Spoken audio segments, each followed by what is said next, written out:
Le Gontougo veut battre le record de la mobilisation pour le prochain congrès constitutif du RHDP. Avant cette date du 26 janvier 2018, l'heure est à la mobilisation sur le terrain.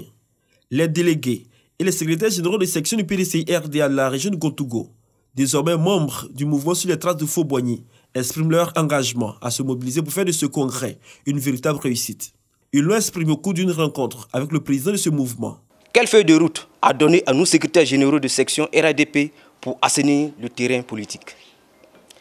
Quelle stratégie politique ou de communication à mettre en place pour mieux implanter le mouvement sur les traces de Faux-Boigny dans le Gontougo? Une démarche bien appréciée par le président exécutif du mouvement sur les traces de Faux-Boigny. Le ministre Koménon Kwasi Adjoumani a donné des directives à ses 52 secrétaires généraux de section du PDCI-RDA et aux délégués. Il a exhorté chacun à mobiliser tous les militants de base du PDCI-RDA de la région de Gontougo pour adhérer au RHDP unifié. Tous les secrétaires de section qui sont avec nous sont les plus nombreux.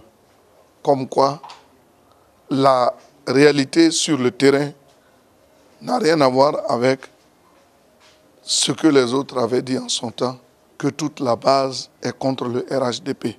Pour ceux qui connaissent les militants du Gontougo, ils savent très bien que ces personnes qui sont derrière moi sont les figures de proue du PDCI-RDA. Aujourd'hui, ils ont décidé d'adhérer pleinement au parti unifié, le RHDP. Cette rencontre avec les délégués du PDCI-RDA et les secrétaires généraux de section va s'étendre à toute la région du Gontougo, voire même tous les districts de Zanzan, pour mobiliser davantage les militants pour le congrès constitutif du RHDP.